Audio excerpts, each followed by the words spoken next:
काय झालं जाऊबाई? तुझ्या लाडक्या लेकीला विचार. तिनं माझ्या पोराला काहीतरी वाईट साईड पाजून त्याला आजारी पाडण्याचा प्रयत्न केलाय. हे बघ, ही पोरगी पण तिथं होती, विचार तिला. जे काय घडलं ते सांग बरं. काय माहितीये तुला? न घाबरता सांग बघू. जगदंबानेच सदूला ताकातून काहीतरी प्यायला दिलं होतं. त्याच्यामुळे त्याची तब्येत बिघडली आहे. आता आम्हाला घाबरूनच राहावं लागल. आमच्या जीवाला पण इथं धोका आहे ना.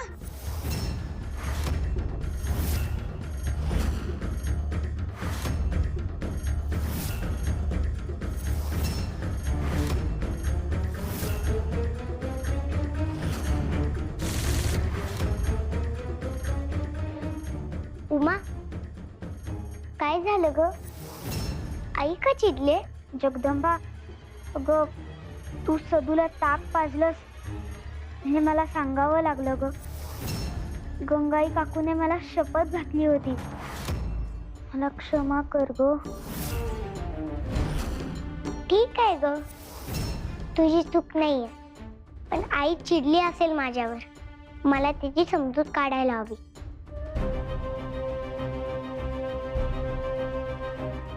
जा जगदंबा, कितीही समजूत काढ, त्यानं काहीही फरक पडणार नाही. आता हळूहळू सगळ्यांचं तुझ्याबद्दलचं मत मी कसं बदलून टाकते ते बघ.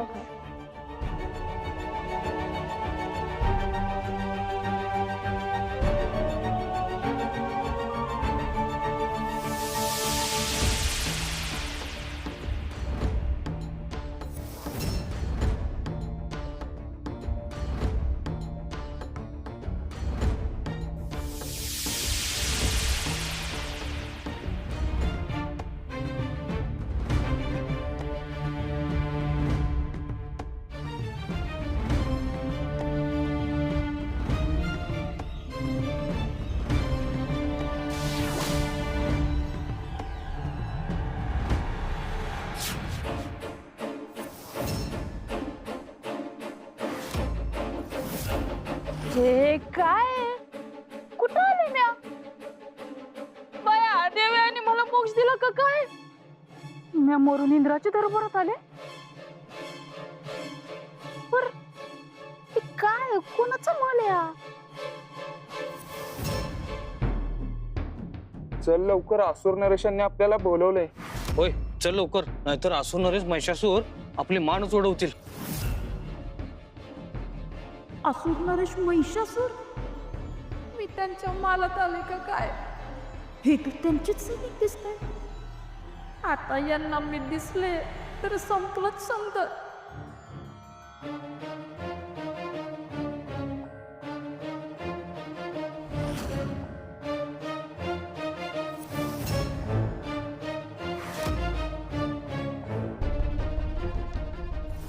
हे आणि काय?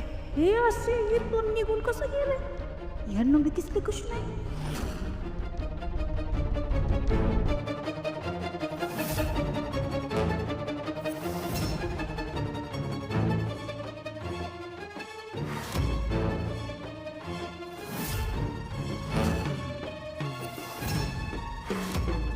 बाई, मी तर या दर्पणात बी दिसना. हा चिमितकार आहे का? मी खरंच मेले.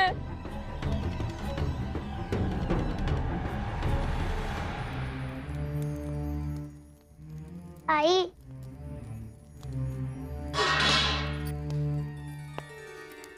आई ऐकून घे ना.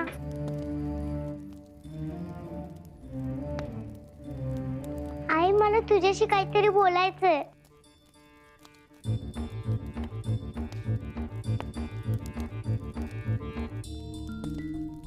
आई, मी काय म्हणते ऐकून तरी घे ना. आई, तू रागवलीस मला माहितीये, पण मलाही काहीतरी सांगायचंय.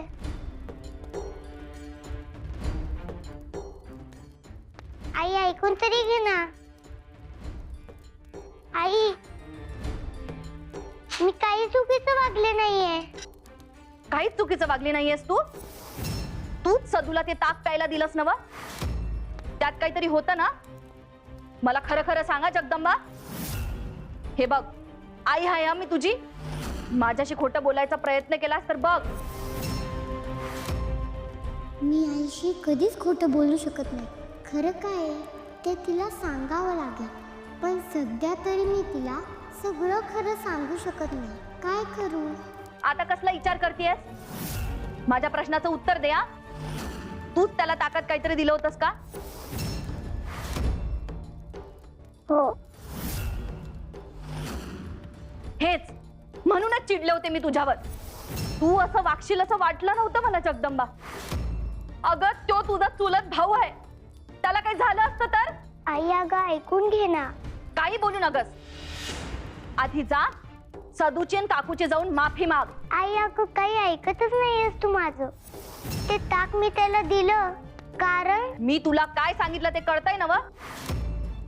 आधी जा आणि त्या दोघांची माफी मागून ये, नाहीतर मी तुझ्याशी कायमचं बोलणं बंद करेन.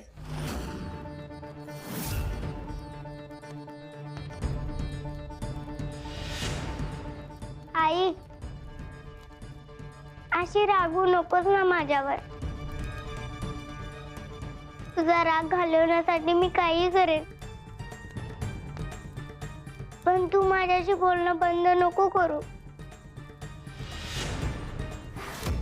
आई मी त्यांची माफी मागते, पण तू तुझा राग सोड.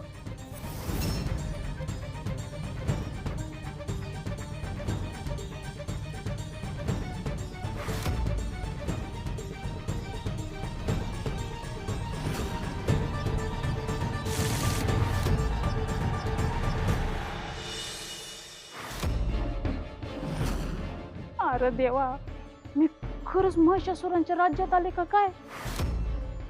मगाशी ते 2 असुर दिसले होते, आता एक आहे की महिषासूर समोर आले. हे झालं माझं.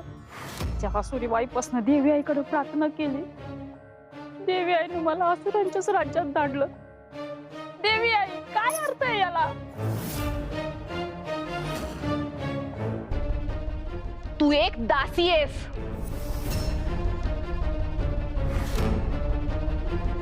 तू असुर कुळातली नाहीयेस. तुझ्याकडे कोणत्याच शक्ती नाहीयेत. त्यामुळे स्वतःला आमच्या तोलामोलाचं समजू नकोस, कळलं?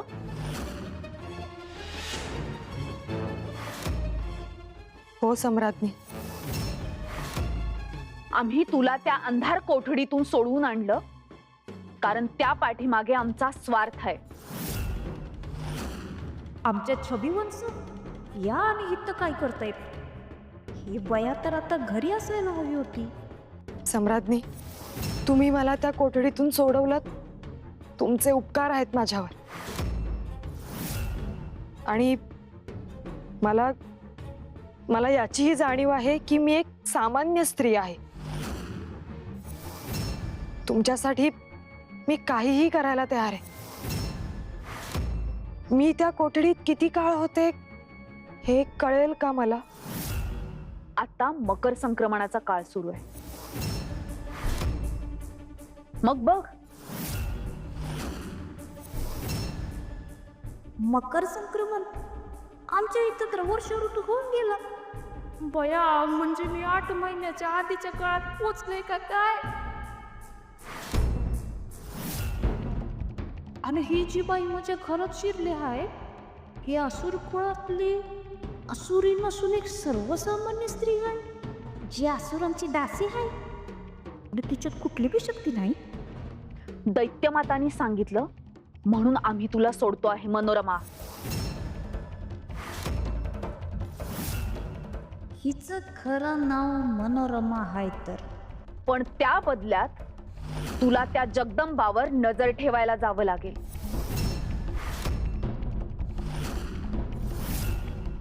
या असुर सम्राज्ञीनं आता जगदंबेचं नाव घेतलं काय? वय वय. पण या असुरांना जगदंबेवर नजर कशाला ठेवायची असेल? आणि तिच्यात एवढा रस का आहे बरं यांना?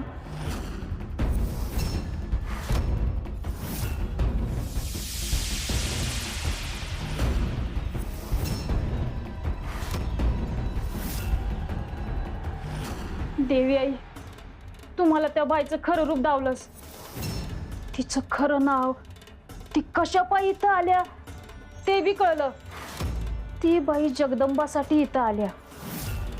पण असुरांना त्या जगदंबेमध्ये एवढा का रस असेल? का ती जगदंबाच असुर कुळातली आहे? माझा संशय होता तसंच काहीतरी असावं. आता या छबीला म्हणजे मनोरमा बाईला हाताशी धरून माझं उत्तर शोधायलाच पाहिजे. ही मनोरमा बाई काही सरळ सरळ सांगायची नाही. माझ्या पद्धतीने तिच्याकडून सगळी माहिती काढून घ्यायलाच पाहिजे. त्याची युक्ती बी आहेच माझ्याकडं. सदू हाच मत्सर आहे हे मला कळलंय, पण मी त्या आईला सांगू शकत नाही. ती खूप रागवली. तिनं सांगितलंय म्हणून मी सदू आणि काकूंची माफी मागेन. पण त्यांचं सत्य उघडं कसं करायचं याचा विचार करावा लागेल. कुठे असेल तो आत्ता? आई, जगदंबावर रागवू नको ना तू. तिची काहीच चूक नव्हती ग. ते टाक तीच पहिला निघाली होती, पण मी जबरदस्तीने तिच्याकडून ते घेतलं.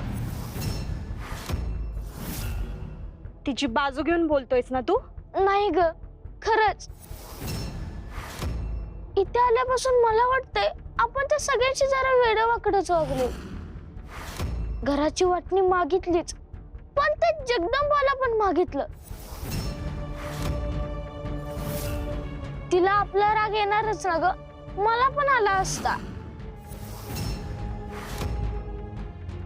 उगाच काहीतरी बोलू नकस तू. खरंच ग, त्या ताकात तिने काय घातलं होतं की नाही माहित नाही, पण घातलं असलं तरी बी तिची काही चूक नाही. ताक प्यायल्यामुळे ना तुझं डोकं फिरल्यागत बोलतोयस तू. नाही गाई, उलट डोकं जागेवर आल्यागत वाटतंय. बघ ना, तूच विचार कर. उद्या मला तुझ्यापासून कोणी तोडायचा प्रयत्न केला तर तुला कसं वाटेल?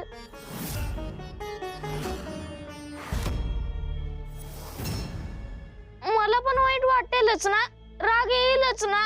तसाच तिला बी आला असेल.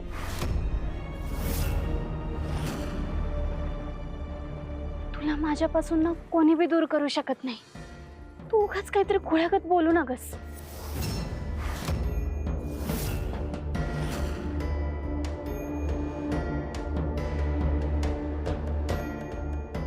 मला तर वाटत होतं की सदू हाच मत्सर आहे, पण तसं असतं तर त्याच्या आईशी असं बोलला नसता तो.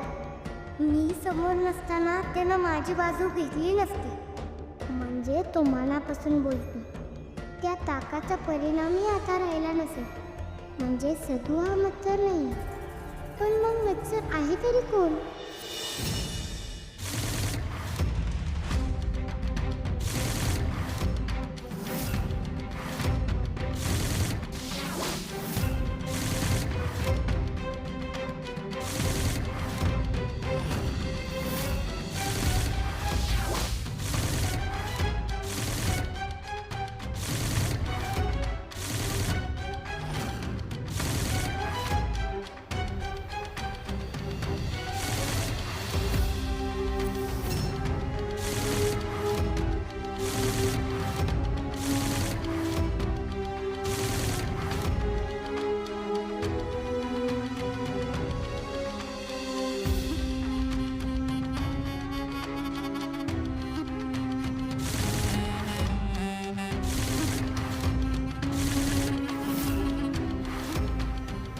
मी मत्सर तुमच्या सेवेत हजर आहे.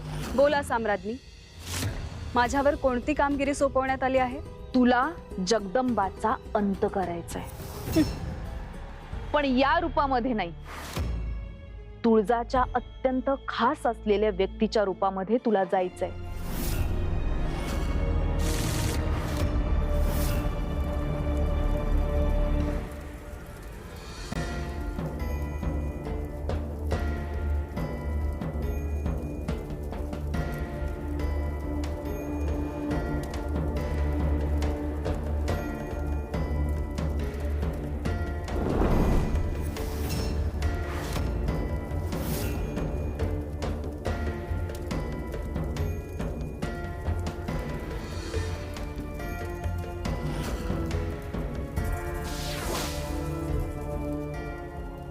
आता या वलयात तुळजाच्या अत्यंत जवळ असलेली व्यक्ती दिसेल. मनोरमा आश्रमामध्ये असताना ती तुळजाची खास होती.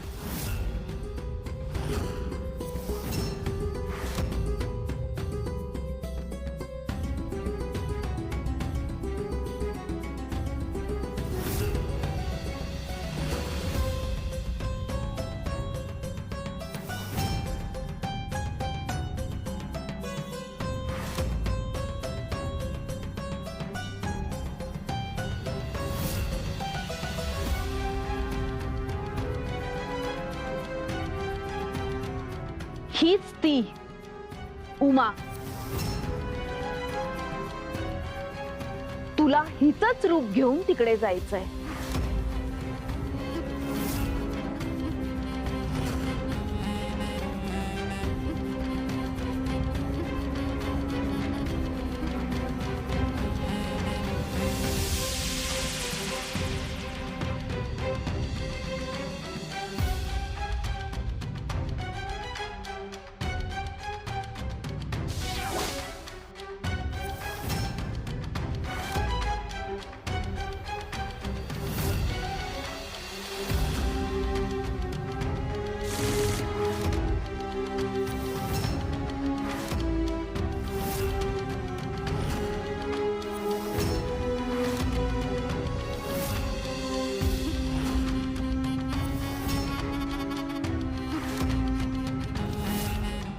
मत्सरचा आघात, सुख शांती भस्मसात.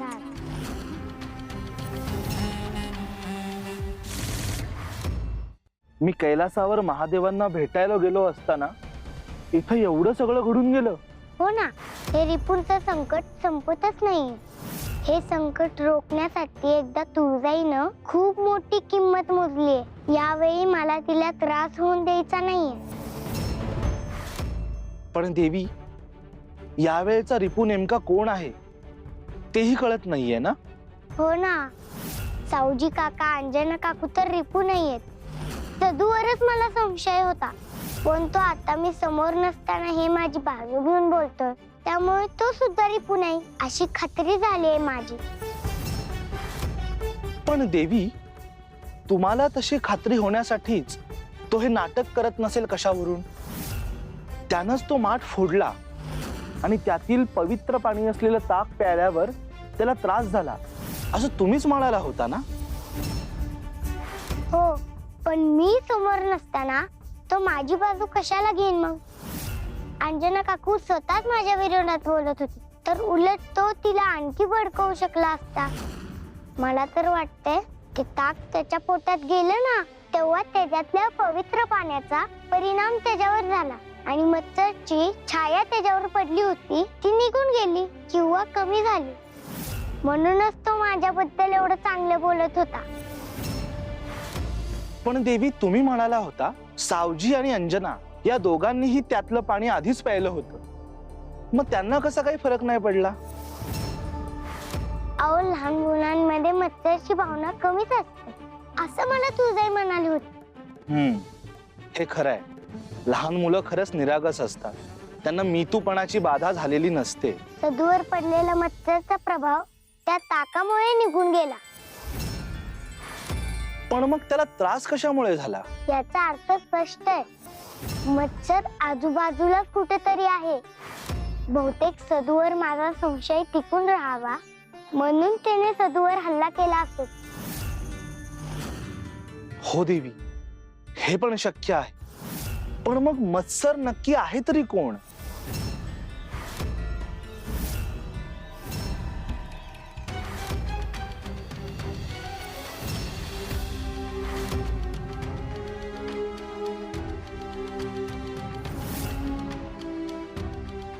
जगदंबाबद्दल गंगाईच्या मनात गैरसमज तर निर्माण करून झाला. आता तिच्या मनात माझ्याबद्दलची सहानुभूती आणि प्रेम वाढायला हवं. म्हणजे जगदंबाला उद्या माझ्याबद्दल कळलं तरी माझ्या विरोधात कोणीही जाणार नाही. काकू, अगं किती काम करतेस तू घरात, मला सांगायचं नाही का. थांब, मी मदत करते. अगं नको, केवढी आहेस तू, न ग एवढी कष्ट करू. हा, मी करते.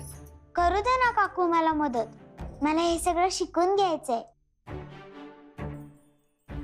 किती गुणाची आहेस ग तू. तुझ्या आयुष्यात केवढं काय काय घडून गेलंय, तरी बी तुझ्या चेहऱ्यावर कायम हसू असतं. कुणाच्या बी मदतीला नेहमी पुढंच असते तू. माझं सगळं आयुष्यच कठीण गेलंय ग काकू. माझी आई गेल्यानंतर तुळजाई बरोबर मला गावोगाव फिरावं लागलं. तेव्हा सुद्धा मी एकटीच असायचे.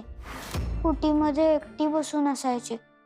त्यानंतर माझ्या काळजीने तिने मला आश्रमात सोडलं, पण तिथेही मी एकटीच होते. माझी सगळी कामं मीच करायचे. आश्रमातली कामं मीच करायचे. त्यामुळे मला या गोष्टीची सवय आहे. उमा बाळा, तू कधीच स्वतःला एकटी समजू नकस. तुळजाई कायम तुझ्या पाठीशी आहे बाळा. आणि आता तर हे आमचं घर बी तुझंच समजतो. तू किती चांगली आहेस काकू. मला तू खूप आवडतेस. माझी आई आज जिवंत असती तर तिने मला असंच प्रेम दिलं असतं.